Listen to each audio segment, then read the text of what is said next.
Ai, Jesus. Ai, meu Deus.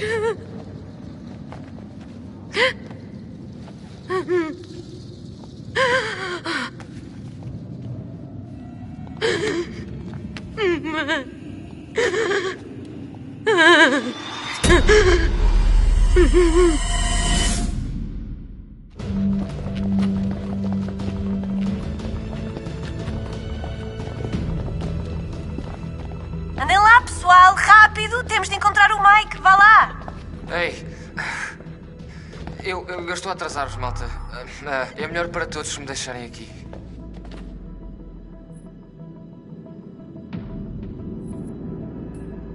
Não, Chris, não te vamos abandonar, vamos ficar juntos. O Mike vai ter de esperar.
Merda! O Mike deve ter trancado isto. Merda! Tem de haver outra entrada por aqui.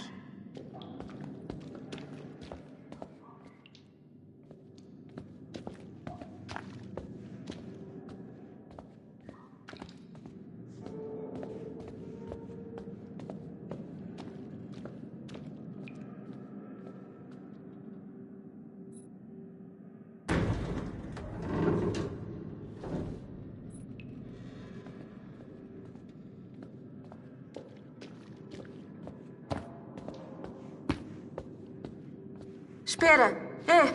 O que é isto? Bem, tentamos abrir? Não me parece que estejamos a nadar em alternativas.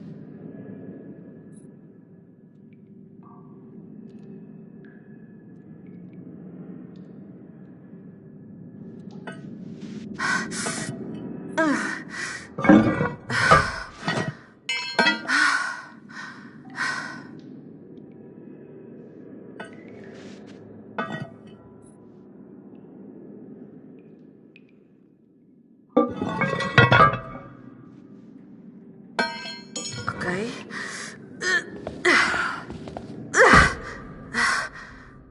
Meu Deus. Ok. Este buraco parece-me ser o pior sítio de sempre.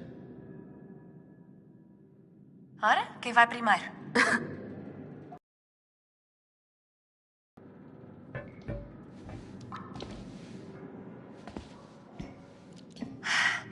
Podia ser pior. Será que este é o caminho para o sanatório? Claro que é. Para onde é que achas que devia ir?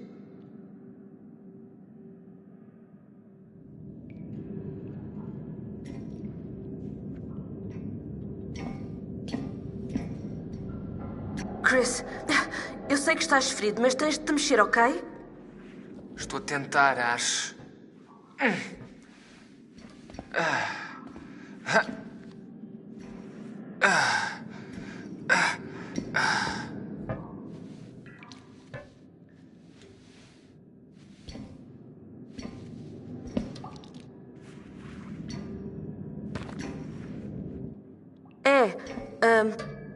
Devíamos fechar isto, não? Hã? E se estivermos a ser perseguidas? Ok, pronto, fecha. Mas temos de continuar. Vemo-nos daqui a pouco, está bem? Sim.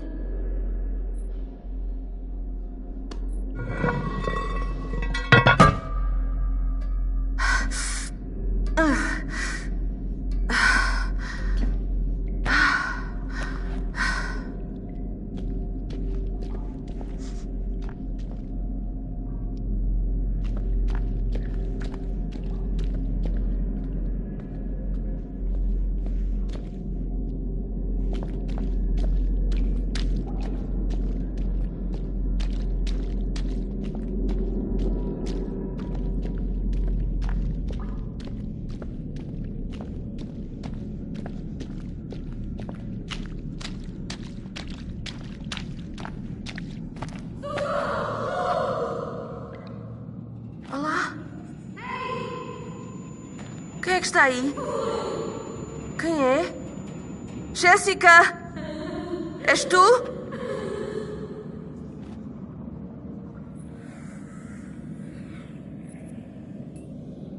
Olá?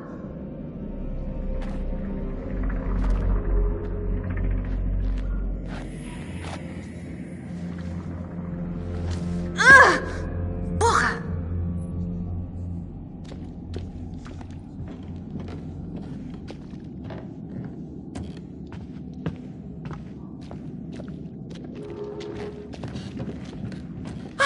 Graças a Deus! É bom voltar a ver-te.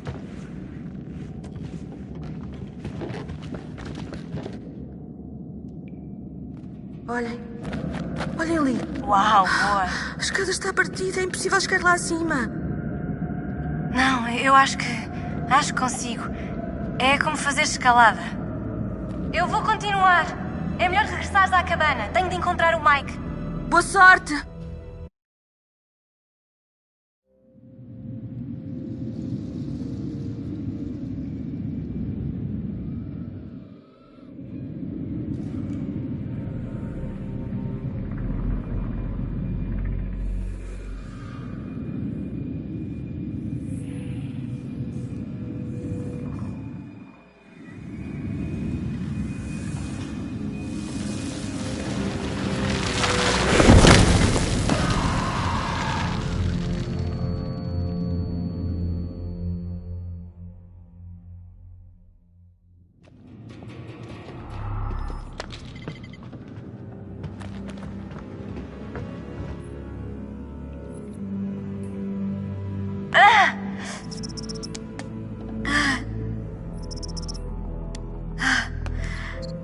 Ai, merda!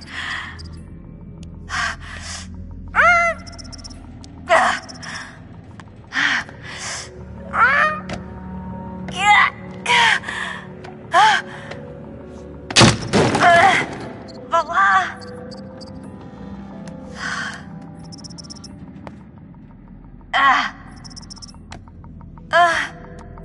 Já fizeste isto antes.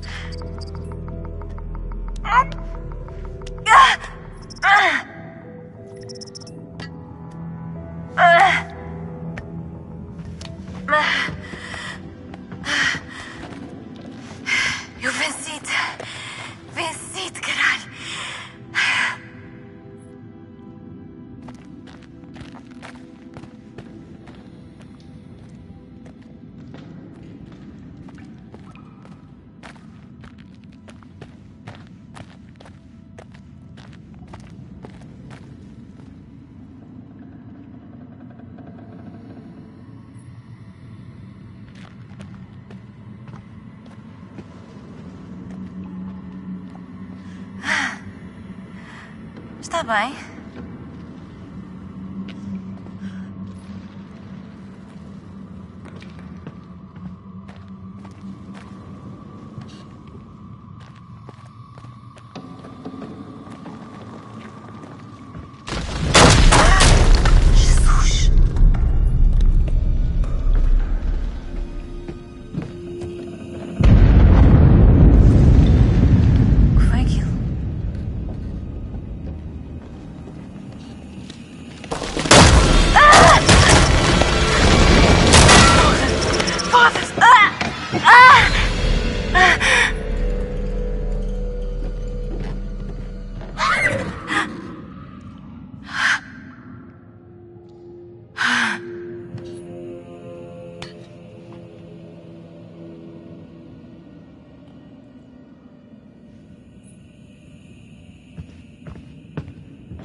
Porra, não sai aqui! Ei, feioso!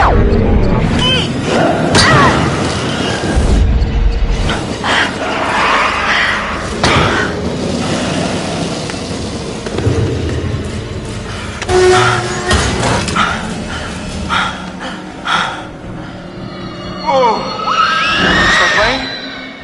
Define estar bem. Viva, para começar. Sim, gosto, viva. Sim. Mas que diabos estás tu a fazer aqui? Eu vim avisar-te acerca dos Wendigos. Acho que entendi. Vamos lá encontrar o covil onde este cabrão vive.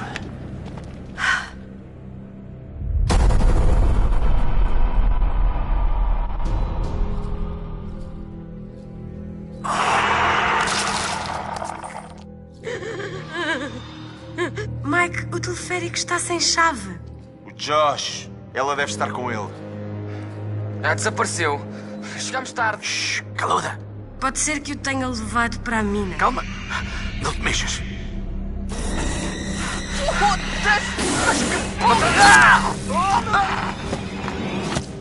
Eu vou à procura da chave, mesmo que tenha de ir ao quarto daquela coisa, e depois vou tratar de tirar-nos daqui para fora.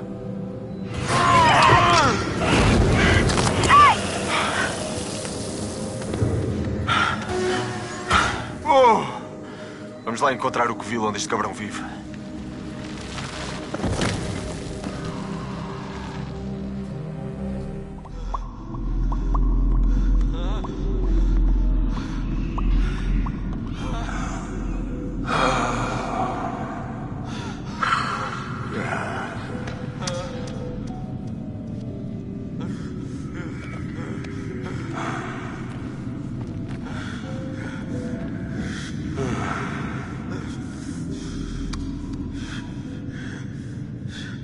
Pergunto-me até que ponto estas sessões te servem de ajuda.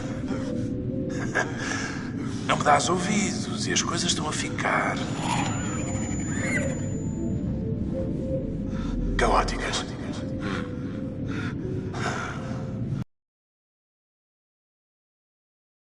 Deixar-te, Josh. Está na altura de aprenderes que há mais coisas a temer e que nem sequer passam pela imaginação limitada de um fedelho mimado e indulgente, rapaz. Tinhas tantas pessoas que se preocupavam contigo, que te queriam ajudar, mas usaste todas as oportunidades para afastá-las. E agora estás sozinho. Mas ao que parece, não vais estar sozinho por muito tempo. Não vais estar sozinho por muito tempo. Respira fundo, Josh. Respira fundo.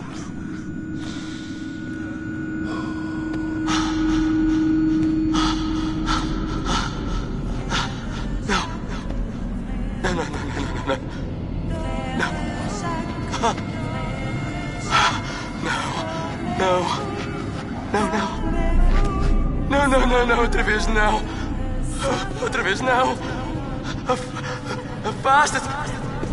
Afasta-te! Ah! Afasta-te de mim! Não! Tu morreste! Lamento. Tu morreste! Cala-te! Não! Tu morreste! Não está pronto. Não. Oh, eles vão adorá-lo. Vão adorar quando estiver pronto. Tu não mandas em mim. Eu não sigo ordens tuas. Eu já não sigo as ordens tuas. Ok. Confio em ti. Confio em ti. Confio em ti.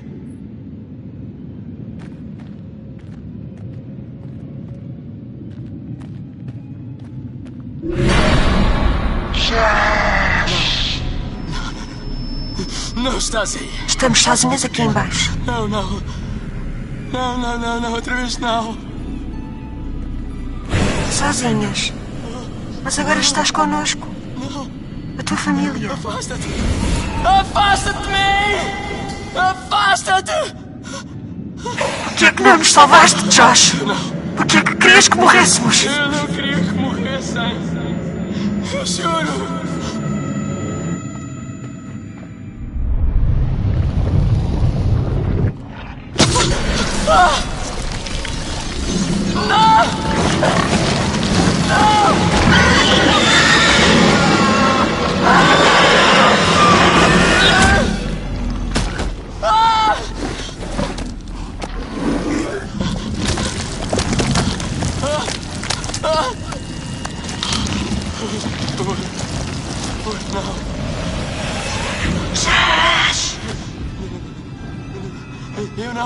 Eu não recebo ordens tuas. Não! É isto que tu queres? Não! Porquê é que estão a fazer isto? Deixem-me em paz! Porquê é que estão a fazer isto? Porquê é que não nos salvaste, Josh? Porquê é que quiseste que morrêssemos?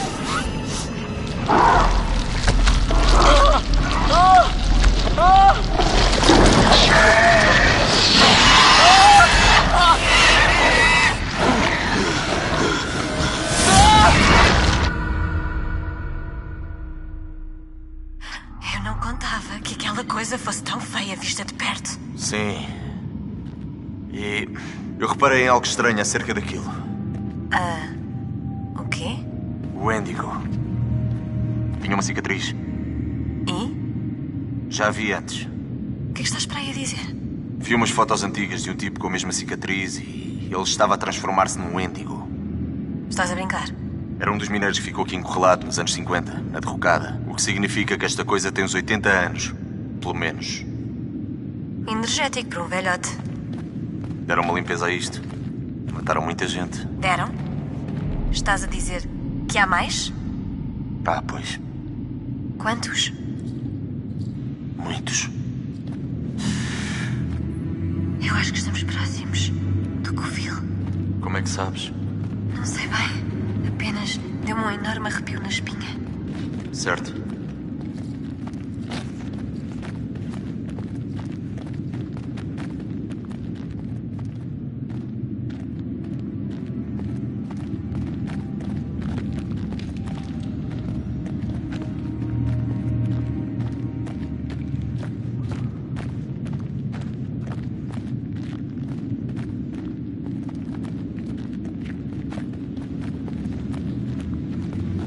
Eu não estou interessada em passar por ali. Eu não vejo uma alternativa. Mike, aquilo é o que eu estou a pensar. Porra. Parece uma sepultura.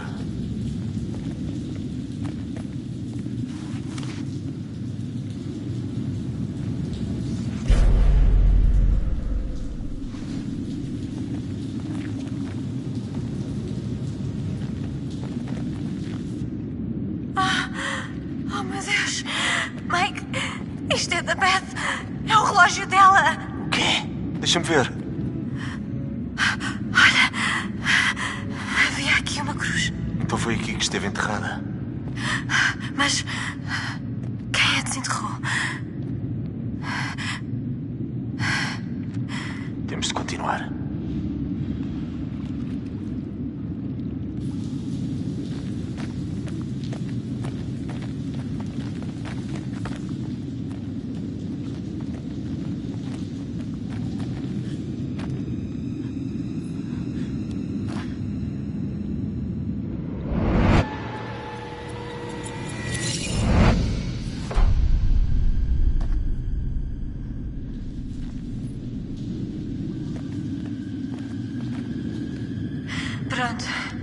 Eu vou então.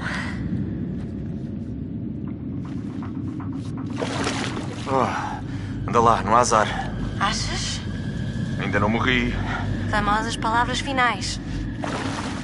Mas que gelo! merda. Eu nem sinto os meus dedos. Ai, espera aí. Eu pensei que tivesses alcançado a parte mais funda. Eu não disse isso, eu disse que não havia azar. Como quem diz, não andam por aqui tubarões ou coisa parecida. Tubarões. Boa. Obrigada.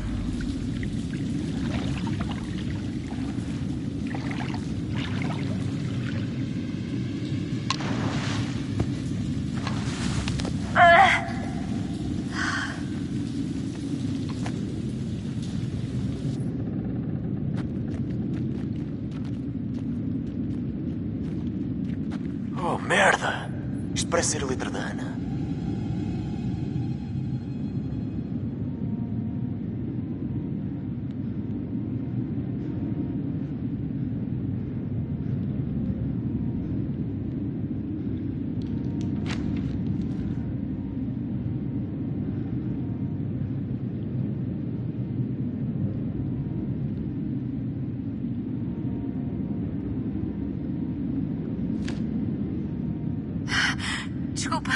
Desculpa, Beth. Não tenho alternativa. Só assim posso continuar a sobreviver. Se alguém encontrar isto, lamento. Deve de ser. Era a única maneira. Queres dizer? Credo!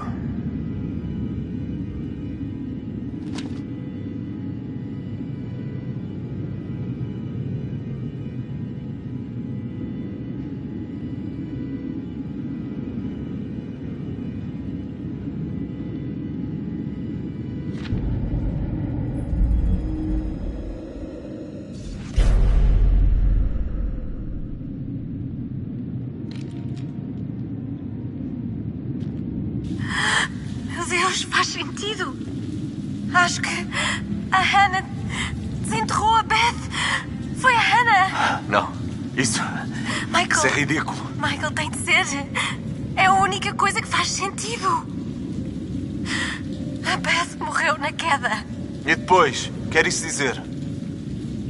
Então a Hannah deve tê-la enterrado. Que porra! Que porra! A Hannah esteve aqui embaixo. Eu não acredito em Ela nada devia disto. estar esfomeada. Devia estar desesperada. Foda-se! Temos de encontrar o Josh. Imediatamente.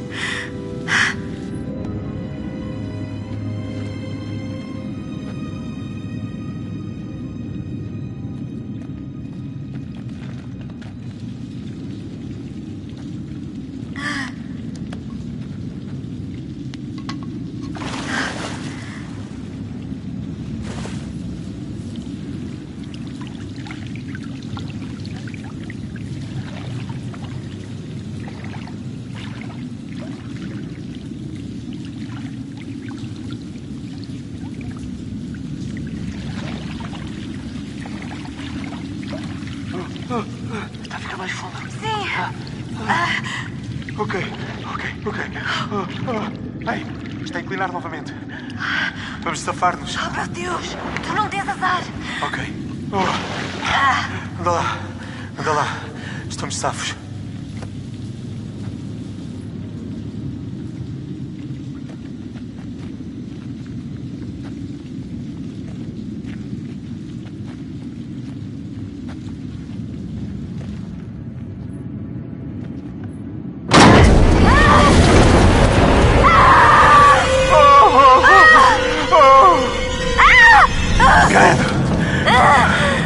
Ela... Credo.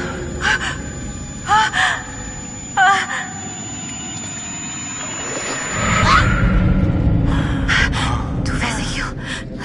Sim. Corpos. Sim, muitos mesmo. Oh, meu Deus. Não! Acho que vou vomitar. Espera. Aguenta. Acho que vi alguma coisa.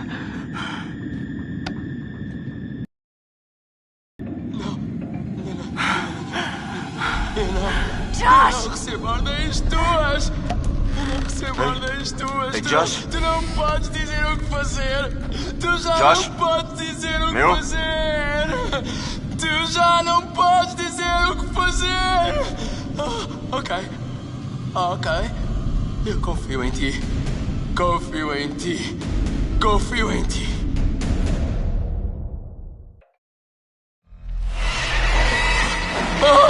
O que é que ele tem? Está drogado, caralho. Josh! Mike. Josh!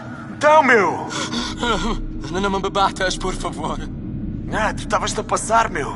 Tipo doido varrido. Nunca pensámos conseguir recuperar-te. Josh, a Ana esteve aqui embaixo várias semanas, meses. Ela desenterrou a Beth. Sam. Mike, Bem, vamos mais é pirar-nos daqui para fora. ok. Josh, tu tens a chave para o teleférico? Sim. Tenho. Fixe. Estão a ver aquilo? Significa que há uma saída daqui, vamos. Nem pensar que o Josh consiga subir até ali. Ok, se me ajudares, eu posso regressar e dizer ao resto que estamos bem. Sim. Sim, boa. Leva o Josh pelo caminho que fizemos. Encontramos-nos na cabana. Tem cuidado. Tu também. Ora bem, vamos lá, meu apanhado dos cornos.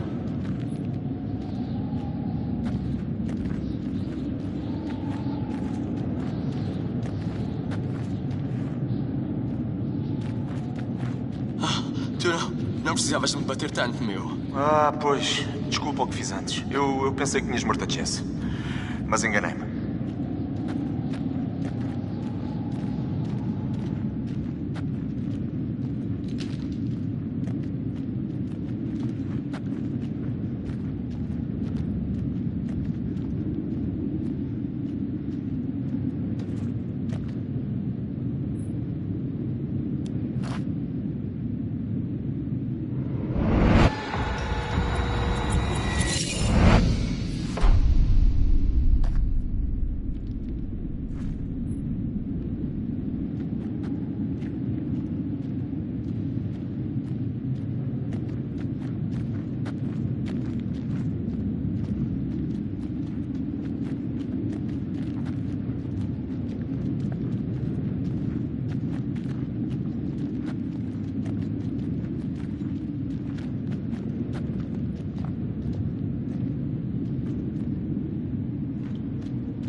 Eu sei. Eu sei.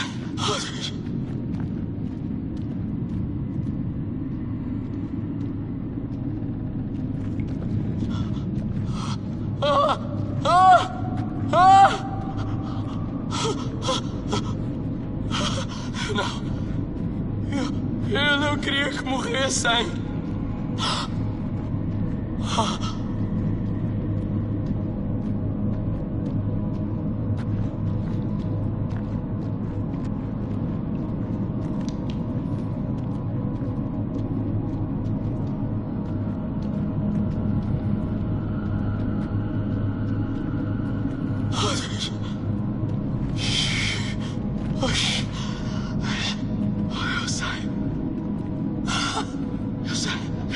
Eu sei.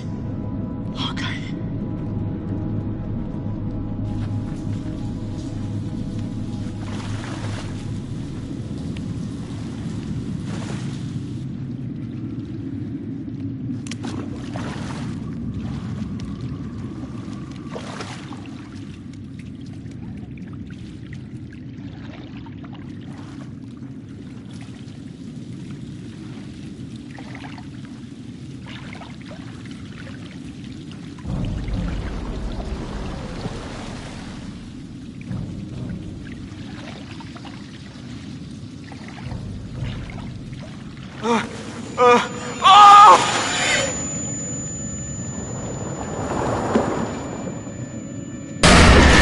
Não, tu não existes!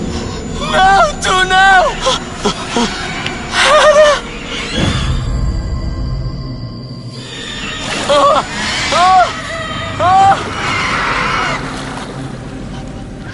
Não!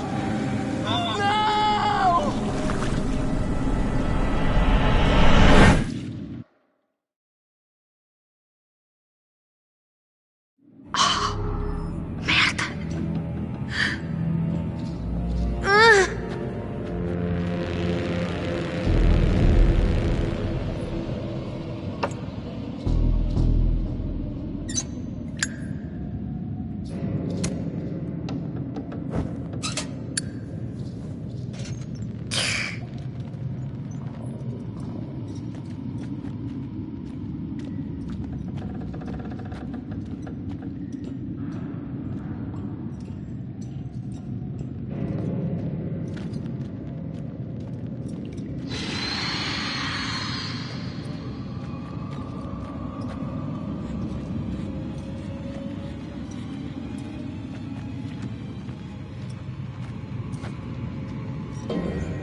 Isto dói!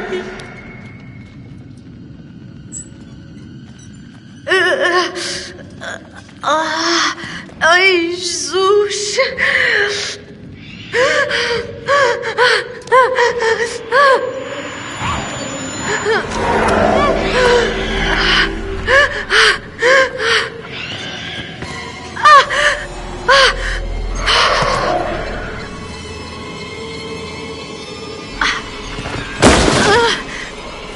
Oh, meu Deus! Ok.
Meu Deus, tu estás uma lástima. Vamos ficar piores se continuarmos aqui. Anda lá.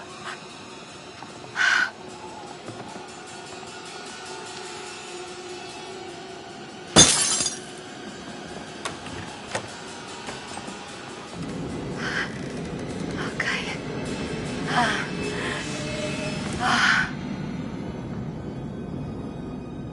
Mike, o que aconteceu ao Josh? Aquilo apanhou. Credo. Que maneira horrível de morrer. Tem cuidado. O que pensas que devemos fazer? Devíamos ir verificar a cave. Pode estar alguém lá embaixo.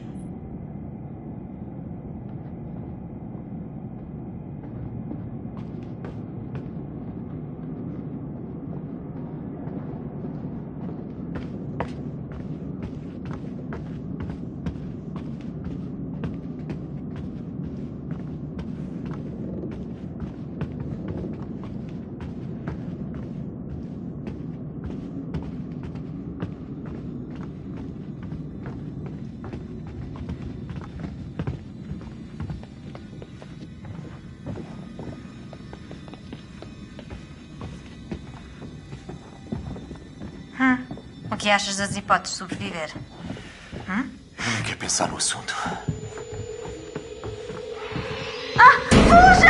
Saiam daqui, vamos! Foge! Oh, merda!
está destruída. Escuto. Calma, estou a ver alguma coisa. Parece que temos sobreviventes. Vamos aterrar.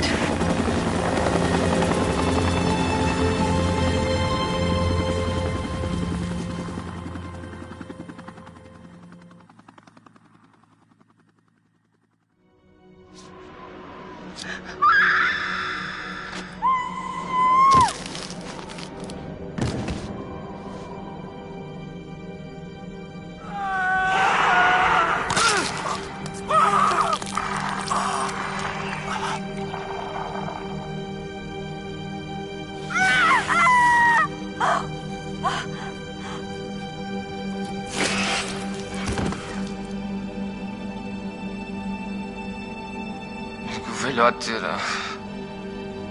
Eu não sei como descrevê-lo, mas ele... Disse que de início achava que ele andava a perseguir-vos. Mas alguém do seu grupo achava o mesmo? Bem, sim...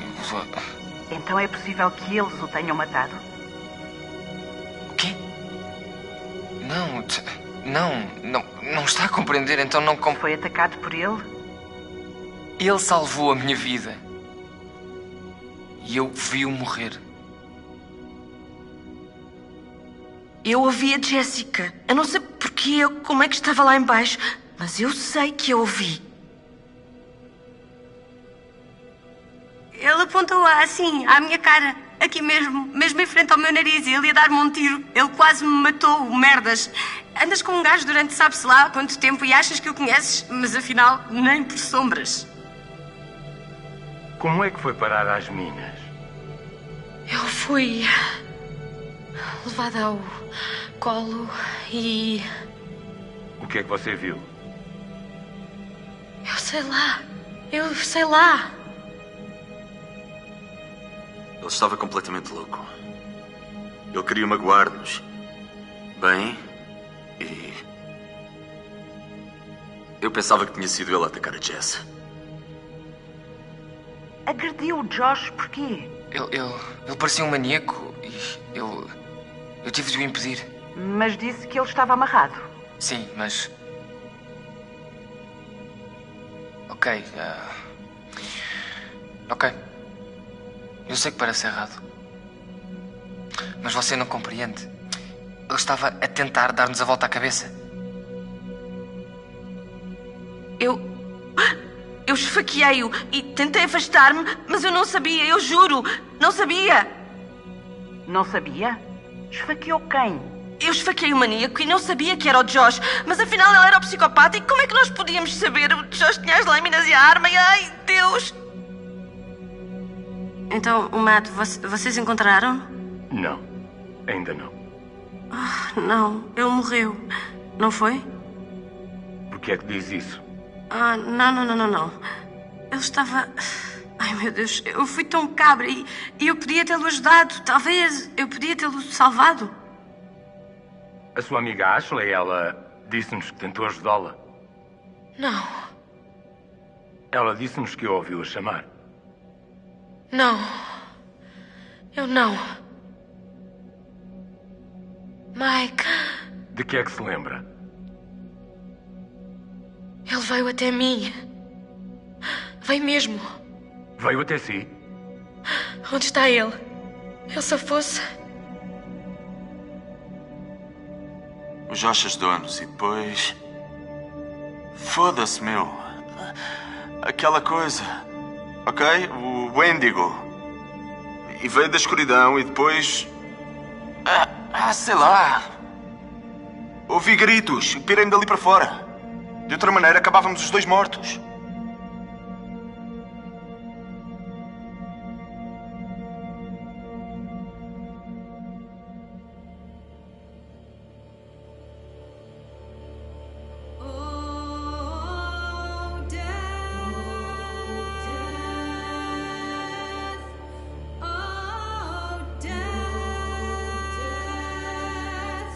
Won't you spare me over till another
Há qualquer coisa aqui embaixo. Consigo ver um sobrevivente. Um sobrevivente, repito. Aquilo é? Oh, porra! Afasta-te! Não, não! Afasta-te!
E o meu avô não conseguiu derrotá-lo. Passado algum tempo, os mineiros vieram para esta montanha. Até que uma derrocada os encurralou e despertou novamente a maldição. Havia dezenas de homens sem mantimentos, sem luz. E ficaram esfomeados na escuridão. Deixaram-se dominar pelos desejos abomináveis e enlouqueceram. Assassinos, canibais, comeram carne humana. Eles apoquentá-los com fogo.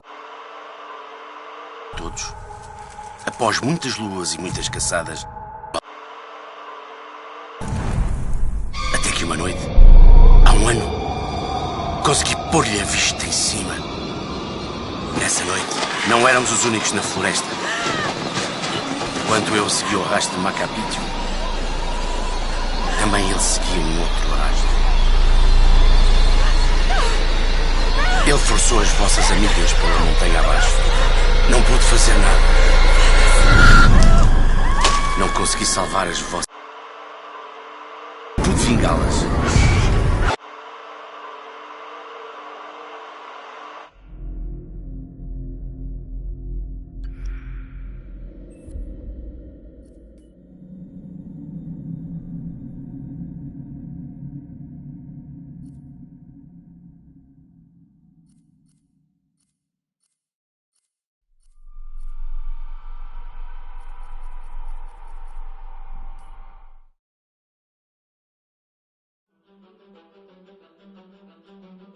I am Hayden Panettiere, and we are here at the studio recording Until Dawn. My name is Rami Malek, and I play Josh. My name is Megan Martin. My name is Brett Dalton.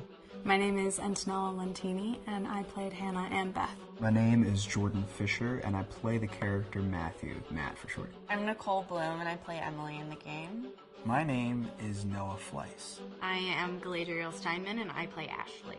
So Until Dawn is the story of 8 teenagers who revisit this cabin in the woods about a year later after a really traumatic experience where I've lost 2 of my sisters, so coming to kind of get some closure in that respect. One of the things that Larry does really well is make these multi-layered characters, and I think for just the story in general, it follows the quintessential horror film plot lines, but the characters are so unique in themselves, and I think that's very cool. Oh, I hope this was the right thing to do. What? You know, getting everyone together on the anniversary. I mean, Josh seemed really pumped about us all doing something, didn't he? Yeah, no, he definitely did. I haven't seen him so excited about something in forever. Good, good. Sam and I have a few things in common, such as being huge lovers of animals, and she's a huge animal lover. She's vegan. She is a pacifist. I'm not quite sure if I'm gonna go as far as saying that I'm a pacifist, but she's spunky and cool. I know that she, I think, is made fun of a little bit by the rest of them who think that her morals and her beliefs in that area are a little ridiculous and they don't agree with them, but she doesn't care. It doesn't stop her from being herself, and that's something that I hope I have in common with her. You know, he definitely can be depressed at some times and a bit of a loner, but he takes some solace in one of his sister's friends, Sam, played by Hayden Panettiere, and invites everybody back to the same house the next year to kind of find some closure. Jessica she has a whole lot of personality. She is definitely the sort of mean girl character that, you know, at school she knows she's pretty, she knows that boys like her, and she's going to use it to her advantage. He's got a big heart, and you can tell that that's very evident, especially how he treats his girlfriend, Emily, and, you know, he's kind of a meathead, but in the best way possible. She really knows what she wants, and she manages to get that from whomever it is, whether it be Matt or Mike. You know, she's really driven, and I can definitely relate to that. My character is Chris, and he is what society might consider the nerd of the group, and he kind of embraces it. Ashley she's a little more serious than some of the other girls. She's definitely very intelligent and thoughtful. She kind of looks at the whole big picture of things. She's not quite as geeky as Chris, but they connect in a lot of ways. Mike is like big guy on campus. He's the class president who has some charm and has brain, and I don't know, people seem to like Mike. He gets away with a lot, though. He can be kind of jerky. The fact that he really just kind of wants everyone to be happy. When he wants he's a people pleaser, and I can definitely attest to being, you know, that guy. I'm always the friend that wants everybody to be happy and wants everybody to be taken care of, and that's definitely Matt. But also, like, this character is just so fun. I rarely get to play the bitch, and so it was really fun to do that. The spirit of things, seriously, what's wrong with you? Just trying to lighten the mood, Em.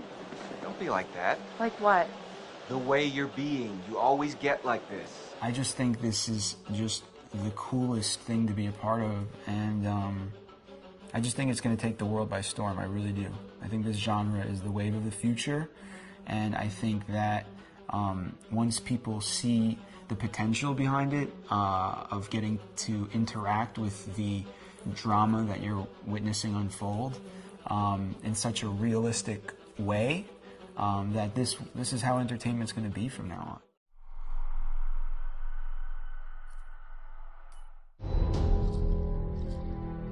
Hi, this is Lee Robinson, production designer on Until Dawn. The production design for Until Dawn started with the great teen horror script that sets the characters in a Canadian winter mountain lodge, being a contemporary setting with visual clues derived from classic films of that genre, such as Hitchcock's Psycho and Stanley Kubrick's Shining. The storyboards are vital to the production design as it allows the designer to understand the scale of the environments to be made and the detail that would be seen to create the atmosphere of a horror. This took us into concepts that took these storyboards further, visualizing the world through the color palette, the lighting, tone and the mood, and developing key locations such as the lodge, the cable car stations, the forests themselves, the wilderness. As you can see, the environments and atmospheres change quite a bit from warm and inviting to cold and threatening. The Millionaire's Mountain Lodge was a key example. It was designed to be made from nearby stone and timber, embedding it into the landscape, with a contrasting and contemporary interior needing to be opulent and extravagant. We created dark and claustrophobic corridors with ominous and large open spaces, almost cathedral-like in size, and with huge structures to silhouette and dwarf the characters within, providing a labyrinth to explore and wander. Each character was developed with a strong visual identity in mind, with contrasting colours, tones and silhouettes to identify them, each to have their own texture, pattern and shape, so that when they were lined up you could always identify them. The costume designs allowed a range of clothes that would suit them for the cold winter weather, but also have an element of style and individualism, so that the audience could look at them and relate, recognizing themselves within them. A lady would like to cuddle up with her man by a nice cozy fire bathed in atmospheric mood lighting. Right. It'll get plenty toasty once we're rubbing up against each other. Mike. Yeah. Fire and mood lighting. Yes. Working with the lighting artists, we really brought the look and feel of the world together, and this required a thorough understanding of the visual language of teen horror. A key scene was where all the characters emerge out of the rear of the lodge chasing Hannah. A contrast is evident straight away from the exterior wilderness to the warmth of the lodge. The attention to character lighting here is through the bounce and rim lighting, accented colours and composition, creating characters that come from the dark into the light and back again with an emotional effect. Guys, there's someone outside. What the hell? Hannah! What's going on? Where's my sister going? It's fine. She just can't take a joke. It was just a prank, Han.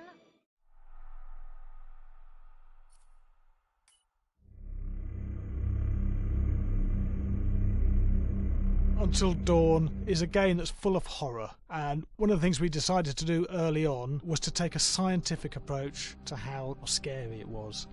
So we did experiments on people and we measured their responses to the game. We've created a test area. It's as close to a home setup as we can get it. We've recruited ordinary people to play the game and we've left them to play it on their own. You're turning the light off.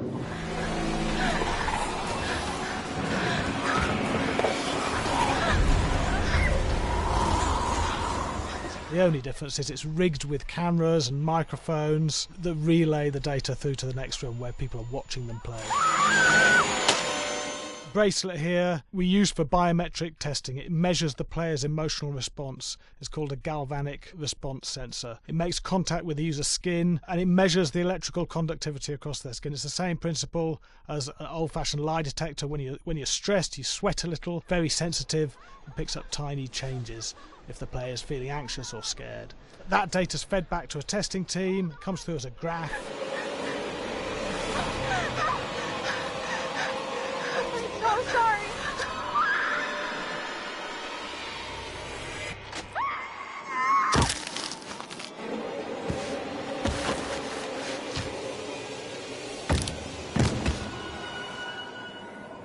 There's no point testing one or two people, you have to test a lot of people. What's your step? When we have a scare that's consistently has a measurable emotional response, then we knew it was good. If it didn't have that, it goes back to the team for improvement. The data doesn't tell us what's wrong with the scare, it only tells us if it's working or not. Wait, okay, so you hear that too, right? Josh. Here we have a chapter relatively early in the game. Weirdly regular. Nothing regular about it. We have to create tension and anxiety in the player so they are ready to receive the scare.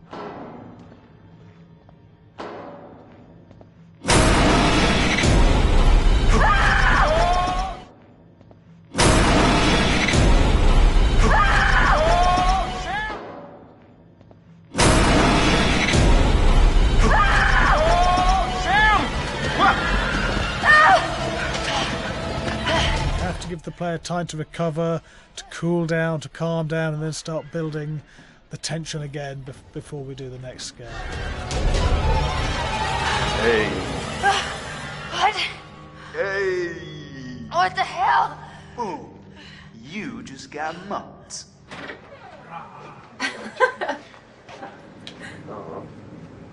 Yeah, I have such an adrenaline high from that game. There's two things we found. One is we could look at the scares, analyse if our expected scares were working effectively. Were people shrieking and covering their hands, or were they getting an emotional response from it? And being scientific about it means that we strip out people's opinions about whether things are working or not. We've got data, and we look at the data. If it's working, we're happy with it. Really scary.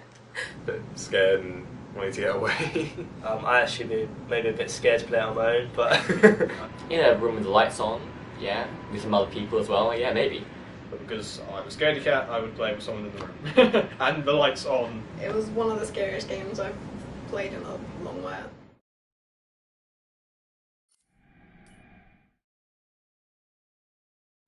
Hi, Larry. Hey, Graham. Hi, my name is Graham Resnick. I'm a filmmaker, writer, director, sound designer, and I started working with Larry Fessenden about 10-15 years ago through my friend Ty West, who I grew up with, and have done a lot of sound design with on his films. And he was producing Ty's films at the time, and Ty introduced me to Larry. Larry produced my first feature, and we've written together on several projects. My name is Larry Fessenden. I'm a filmmaker. I run Glass Eye Pix, which is an independent production company out of New York. We make indie movies, a lot of scary movies as well. And I got a call to audition to write this video game. And I called my pal Graham Resnick because Graham is a gamer. And while I thought I could offer something to the idea of writing this multi-branching story, I knew that I would want Graham's expertise as a lover of gameplay, since I guess games were started. So and just as a lover. And as a lover, yes. Which is why there's so many sex jokes in the game. There was one Italian website that did say the Larry that's Fessenden and right. Graham Resnick, the two lovers behind Until Dawn. Come here. Maybe I know how to handle you too. I am definitely ready to be handled. So I wanted Graham by my side. Yeah, and we got the gig, and it's been an amazing ride. Oh, hell yeah. Oh my god, she's taking her shirt off. What? Oh my god. Matt, what are you doing here? Hannah. I'm sorry, Hannah. This all got out of hand, but... So in the game, the basic setup is that a year prior to the game's start, all these kids had gone up to a ski lodge that was owned by the parents of one of the kids, or a couple of the kids, and some of the teenagers played a prank on some of the other teenagers, and a terrible tragedy occurred when a few of them, two sisters, ran out into a blizzard, and were never seen from again.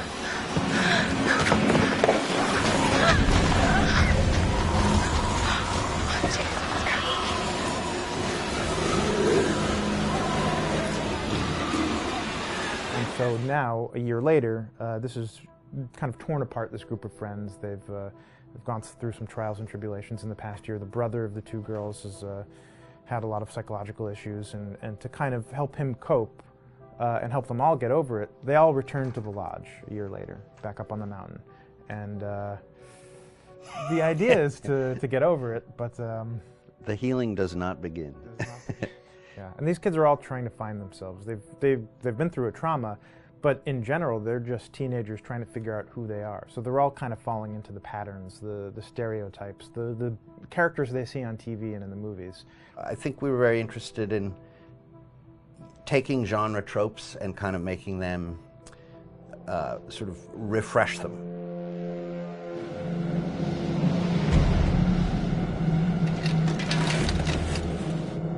Hey, did you see that? Dad said it'd just be us this weekend. We're familiar with how slasher movies work.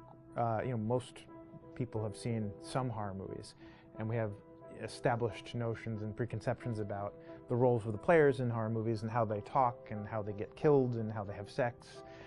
And to bring you into the game that way and then subvert a lot of those expectations was kind of our goal. They're haunted by some incident that happened in their past, which I think you pretty much figure out that that's going to have a role in their interaction.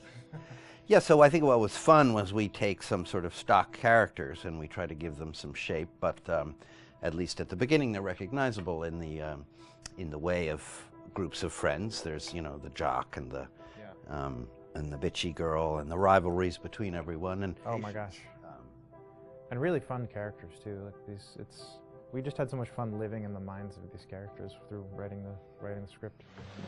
What do you think? Jesus! You know, it was fun. I think we were looking to get that kind of banter that you see both in movies, but also that you absolutely have with friends, and sort of those inside jokes. And of course, as writers and as friends ourselves, we sort of developed little tracks, and we try to give the characters that kind of vibe.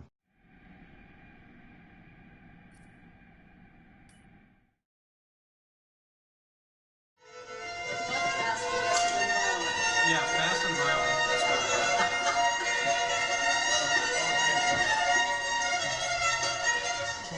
All right, from the top.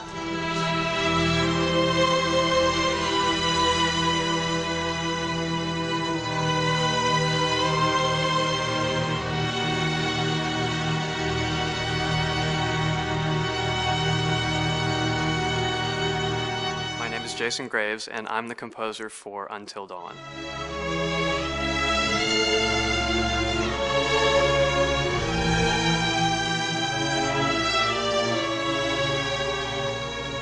I've been involved with Until Dawn for about a year now. Originally, I was contacted by Barney Pratt, the audio director. I think that had something to do with my lineage of horror games, and hopefully not the fact that my last name is Graves, although a lot of people seem to associate my name with scary music.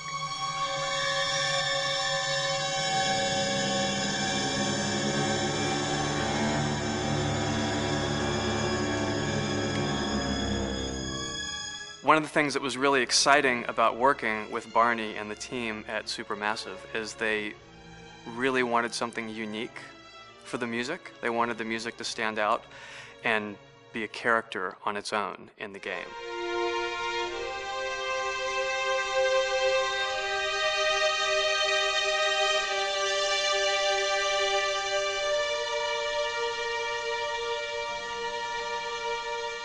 When I'm first starting on a new score, and it doesn't matter if it's film, television, or games, I always end up going to the main theme.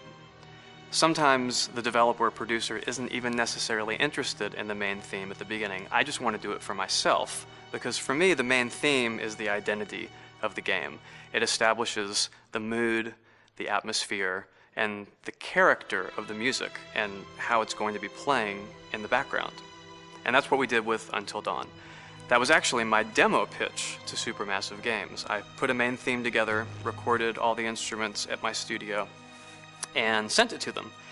And they liked it. We actually ended up recording that exact theme, all the instruments and everything, live here at Ocean Way, probably 9 months ago. And that's what we've been using in all the demos for the game, and that's the final version of the theme that is the main theme that you'll hear on the menus and in some key pieces of gameplay.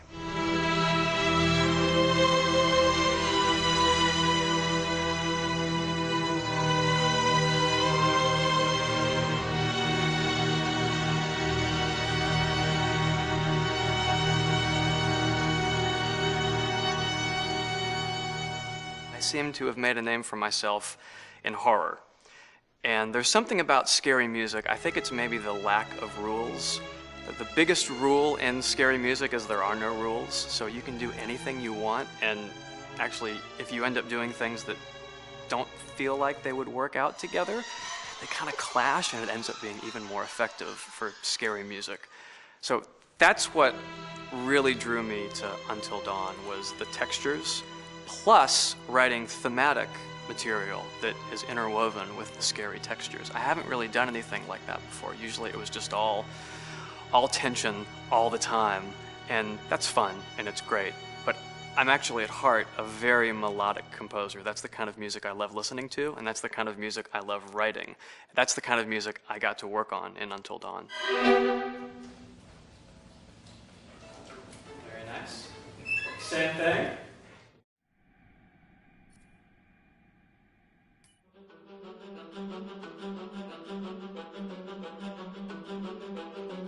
My name is Will Biles, Executive Creative Director of Until Dawn. The first part of getting a believable facial performance in-game is to capture, topographically, the actor's range of emotional expressions as separate versions of the same head. Every tiny nuance gets digitized and merged, effectively creating a model that can recreate every facial movement that the actor makes. Once the topography has been recorded, the actor's performance itself can be captured by using a predetermined set of marker points drawn precisely on the face and a high-def helmet cam, wirelessly linked to capture devices. The camera is the small box where it looks like the microphone should be. Outro Sam. Mark. It records in high def the movement of the dots throughout the performance that will drive the expressions captured earlier. Unlike other systems, this form of capture is far less lossy because there are fewer interpretations between performance captured and performance rendered finally in-game. The audio is also recorded via two separate lavalier mics attached to the helmet. It takes a while for the actors to acclimatise to carrying around the recording devices and the helmet cams, but very soon the shoot becomes similar to any other effects shoot or a green screen shoot. The actors in these scenes are only recording facial animation, but use cursory body movements for pacing. Wait, and maybe we should all stick together and find everybody and make sure they're all okay, so... 1-1, the year before the prank. Take 2, Mark. Other than the other actors, they have to use their imagination for everything and everywhere that they are supposed to be seeing and feeling. Idiot! So dumb! From a hot midday studio in Los Angeles to a freezing midnight mountain in British Columbia.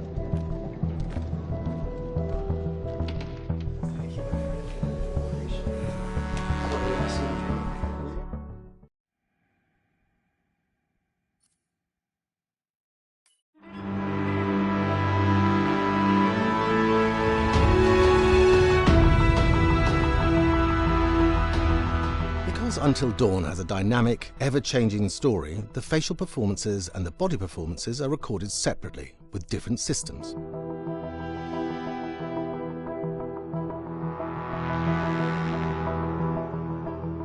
With the body capture, we use reflective bead suits and an infrared camera matrix system that drives the CG bone hierarchies in our character models. These performances cover everything from character locomotion, scene-specific performances and stunt work, most of which was recorded at studios in Pinewood and Shepperton, near London. Hannah! Hello? Combining all the elements seamlessly in the final game becomes a formidable editing and logistical task. Every variation, both physical and emotional, must be combined in these multi-edits. Scaffolding props have to stand in for the sets, because the hundreds of infrared cameras have to be able to see all of the reflective beads on the actor.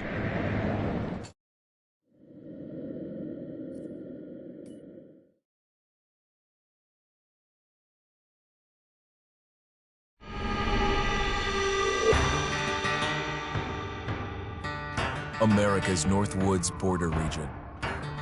Within this land of 10,000 lakes and miles of dense timber, a hideous creature is believed to lurk. The North Woods is probably one of the last frontiers in America. There's still a lot of places in this area that hasn't been set foot by man. Monsters and mysteries exist here because it is remote. Up in the North Woods, winters are long. In times of biting cold and isolation, a devouring monster is believed to come forth. It's terrorized native people for generations. Growing up, I was told, like, don't go outside, the Wendigo will get you.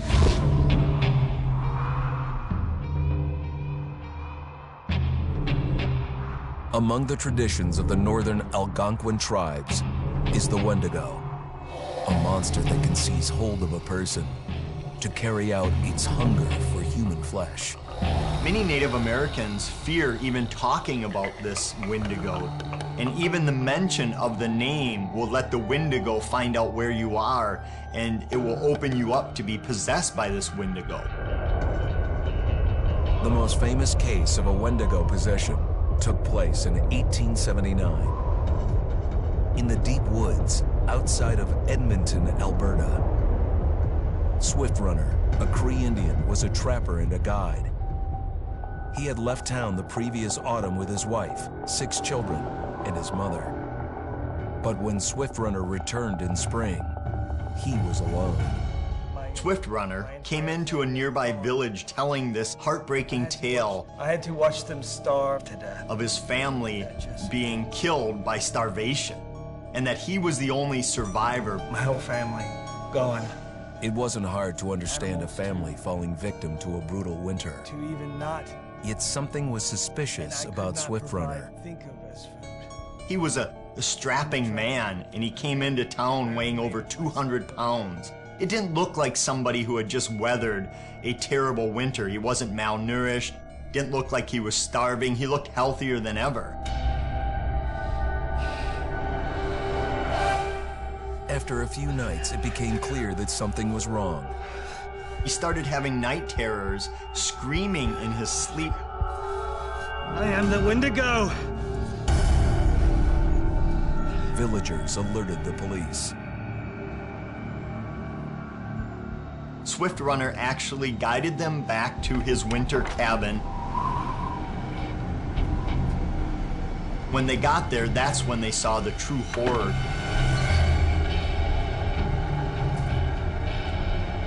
Human skulls were scattered around, many bones, some of which had been snapped in half, and the marrow inside had been drained. They had never seen anything like it. Swift Runner had killed his entire family, shooting them, hitting them with an axe, strangling, and then eating most of their bodies.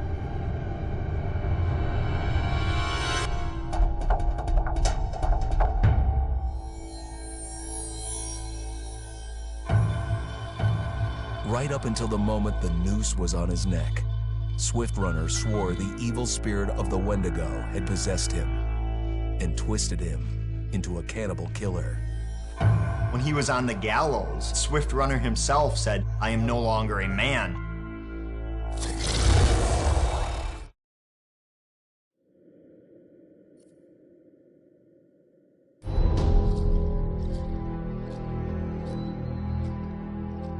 Just move over there. Go on, move.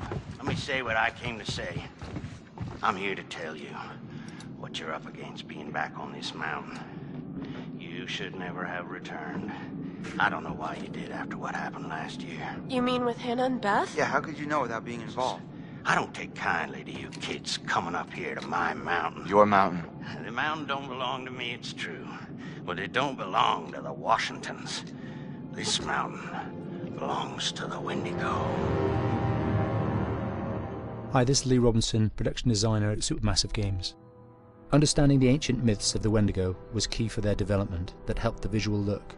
Through sketches and concepts, these elements were visualized, such as eyes being milky, almost dead, with loss of lips and eyelids due to frostbite, fangs growing and arms and legs getting longer, with skin hardening and thickening to look snarling and menacing, yet withered and lean. The hell was that? Another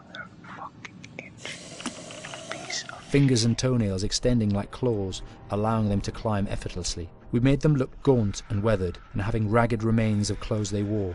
Blood-stained and rotten, with patches of hair still remaining, they retained strong skeletal limbs, which enable them to be agile and quick through the environment. Where are you? My name is Jamie Gallipo, animation director at Supermassive. You're not a fucking bad dream. The overall direction on the creature was to be very strong, to be extremely fast. We wanted a spider-like movement to the creature. 1 minute scampering to leaping and then crawling, almost instantaneous. And finally, we wanted the creature to have this real, uncontrollable thirst for flesh.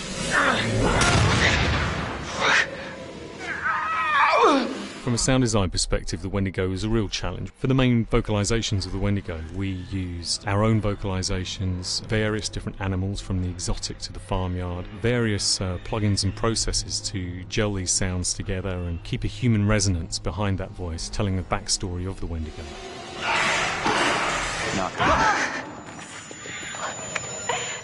During the chase sequences, the anger of the Wendigo is felt by encircling breaths, screams and screeches that essentially chase you as you're being chased by the Wendigo.